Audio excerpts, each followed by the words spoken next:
Bihar politics diary के तहत आज का वीडियो बिहार की एक ऐसी सीट की है जो वहाँ की सियासत में तूफान ला सकती है। रघुनाथपुर विधानसभा सीट, जी हाँ फ्रेंड्स, वो सीट जहाँ पिछले 2 चुनावों से आरजेडी के हरिशंकर यादव जी जीतते आ रहे हैं। लेकिन अब आरजेडी ने बड़ा फैसला लेते हुए इस सीट से ओसामा साहब को टिकट दे दिया है। ओसामा साहब जो दिवंगत बाहुबली नेता मोहम्मद शहाबुद्दीन के बेटे हैं, अब इस मैदान में उतरने वाले हैं। लेकिन सवाल ये है कि हरिशंकर यादव इतनी आसानी से कैसे राजी हो गए उस रघुनाथपुर सीट को छोड़ने के लिए। 2 बार से जीत चुके थे, और अगर उनके पुराने प्रतिद्वंदी रईस खान भी मैदान में कूद पड़े तो क्या होगा। इसके पहले की इस सीट की पूरी गणित को समझे, आपको बताते चले कि दिवंगत बाहुबली सांसद शहाबुद्दीन की पत्नी और ओसामा साहब की मां हिना साहब सिवान लोकसभा सीट से 4 बार चुनाव लड़े और हर बार उस सीट से उन्हें हार का सामना करना पड़ा। कब कब चुनाव लड़े? 2009, 2014, 2019 और लास्ट 2024 इलेक्शन में।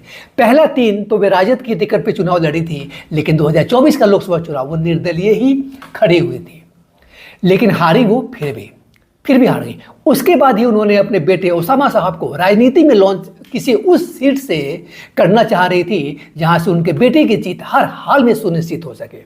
तो रघुनाथपुर सीट से भला अच्छी सीट और कौन हो सकता था, क्योंकि उनका जो घर है प्रतापपुर, वो इसी रघुनाथपुर विधानसभा सीट में ही पड़ता है। खैर, तो आइए इस वीडियो में इसी रघुनाथपुर सीट की चर्चा करते हैं और जानने की कोशिश करते हैं कि क्या सचमुच ओसामा साहब को राजनीति में लॉन्च करने के लिए ये रघुनाथपुर विधानसभा सीट सुरक्षित है, और कहीं उनके प्रतिद्वंदी रईस खान भी इसी सीट से जेडीयू या बीजेपी के टिकट पे चुनाव लड़ते हैं तो फिर क्या होगा।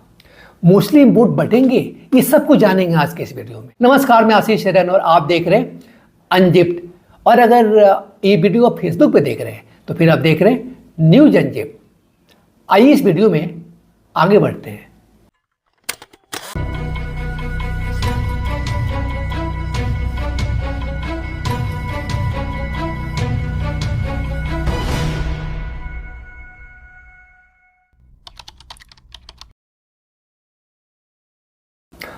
रघुनाथपुर सीट सिवान जिले में आती है, जो बिहार की राजनीति में हमेशा से हॉट स्पॉट रही है। यहाँ की सियासत में यादव, मुस्लिम और ओबीसी वोटर्स का बड़ा रोल है।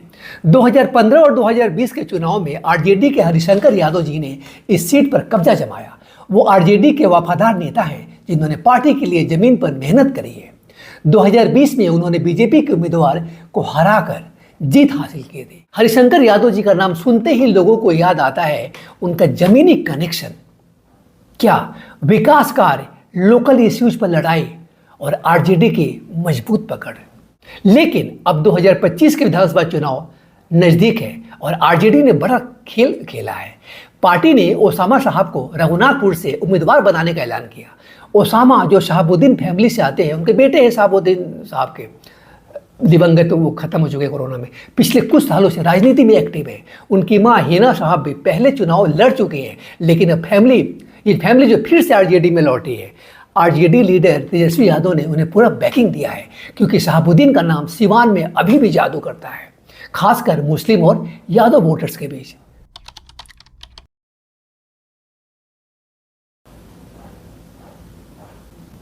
हरिशंकर यादव जो 2 बार से जीतते आ रहे हैं, वो क्या पीछे हट गए?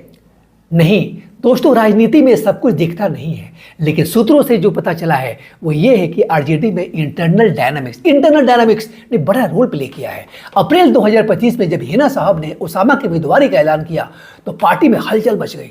हरिशंकर यादव को टिकट न मिलने से नाराजगी थी, लेकिन आरजेडी हाईकमांड ने उन्हें मनाया। शायद पार्टी ने उन्हें कोई और दूसरी सीट या ऊपरी सदन का वादा किया हो, या फिर लॉयल्टी के नाम पर वो चुप रह गए। याद कीजिए, शहाबुद्दीन फैमिली का आरजेडी से पुराना रिश्ता है, लालू यादव के समय से। आइए इसको कुछ ऐसे समझते हैं। देखिए, हरिशंकर यादव का शहाबुद्दीन परिवार से पुराना रिश्ता रहा है। सिवान में शहाबुद्दीन का नाम आज भी जादू करता है फ्रेंड्स, खासकर मुस्लिम और यादव वोटर्स में। हरिशंकर यादव जो लालू यादव के करीबी रहे हैं, ने हमेशा शहाबुद्दीन परिवार के साथ मजबूत तालमेल रखा। जब ओसामा साहब की उम्मीदवारी का ऐलान हुआ तो हरिशंकर तिवारी ने बिना बगावत के टिकट छोड़ दिया। क्यों? क्योंकि वो शहाबुद्दीन की लेगेसी को समझते हैं। कहा जाता है कि हरिशंकर तिवारी ने 90 के दशक में शहाबुद्दीन के साथ काम किया था और उनकी वफादारी आरजेडी के साथ साथ इस परिवार से भी है। शायद पार्टी ने उन्हें भविष्य में कोई और बड़ा रोल देने का भरोसा दिलाया हो, लेकिन उनका शहाबुद्दीन परिवार के प्रति झुकाव साफ दिखता है। तो फ्रेंड्स, ओसामा की एंट्री पार्टी को मजबूत बनाने का प्लान है, क्योंकि सिवान में शहाबुद्दीन साहब की लेगेसी अभी भी वोट खींचता है। कुछ रिपोर्ट्स कहती हैं कि हरिशंकर यादव को टिकट न मिलने से पार्टी में असंतोष है, लेकिन वो बागी नहीं बने। क्यों? क्योंकि आरजेडी में अनुशासन सख्त है और तेजस्वी यादव की लीडरशिप में सबको लाइन में रहना पड़ता है। अगर हरिशंकर बागी होते तो सीट पर स्प्लिट हो जाता, बढ़ जाता सीट, जो एनडीए को फायदा देता। तो शायद उन्होंने पार्टी के बड़े हित को देखते हुए कदम पीछे खींचा। लेकिन क्या वो चुपचाप बैठेंगे या कोई सरप्राइज प्लान है, ये देखना बाकी है। अब आते हैं उस ट्विस्ट पर जो इस चुनाव को और रोमांचक बना सकता है। ओसामा साहब के पुराने प्रतिद्वंदी रईस खान, जिन्हें खान ब्रदर्स के नाम से भी जाना जाता है, अगर रघुनाथपुर से लड़ने का फैसला कर लेते हैं वो, तो क्या होगा? फ्रेंड्स, रईस खान सिवान के नए पावरफुल फेस हैं जो शहाबुद्दीन के साम्राज्य के खात्मे के बाद उभरे हैं। 2022 में दोनों के बीच टकराव हुआ था। रईस खान ने ओसामा पे AK-47 से हमले का आरोप लगाया और केस भी दर्ज हुआ। रईस मुस्लिम वोटर्स पर दावा करते हैं और कहते हैं कि शहाबुद्दीन की लेगेसी अब उनका है, अब उनकी लेगेसी है, वोटर्स अब उनके हो गए। अगर रईस खान लड़ते हैं, चाहे इंडिपेंडेंट या किसी पार्टी जैसे बीजेपी या जेडीयू से, तो ये चुनाव शहाबुद्दीन लेगेसी की जंग बन जाएगा। मुस्लिम वोटर्स स्प्लिट हो सकते हैं फ्रेंड्स। यादव आरजेडी के साथ रहेंगे, लेकिन बीजेपी का भूमियार बेस बहुत मजबूत है। रईस की एंट्री से ओसामा को चैलेंज मिलेगा और सिवान में पुरानी दुश्मनी फिर जिंदा हो सकती है। क्या ये चुनाव हिंसा या ड्रामा से भरा होगा या रईस पीछे हटेंगे? अगर वो लड़ते हैं तो रघुनाथपुर 2025 का सबसे हॉट सीट बन जाएगा फ्रेंड्स। वोटर्स के लिए फैसला मुश्किल है और हमारे जैसे राजनीतिक प्रेमियों के लिए और आप लोगों के लिए मजा दोगुना। फ्रेंड्स, रघुनाथपुर की यह कहानी बिहार की सियासत का आईना है, जहां लेगेसी, लॉयल्टी और पावर गेम सब मिलकर तूफान लाते हैं। ओसामा साहब का एंट्री आरजेडी को मजबूत करेगा, लेकिन हरिशंकर यादव जैसे पुराने योद्धाओं का क्या? और रईस खान का फैसला क्या बदलेगा खेल? आप क्या सोचते हैं? रईस खान बनाम ओसामा साहब जो लड़ाई होने जा रही है, अगर टिकट रईस खान खड़े होते हैं तो कौन जीतेगा? कमेंट करके बताइए और इस स्टोरी को जरूर शेयर करिए।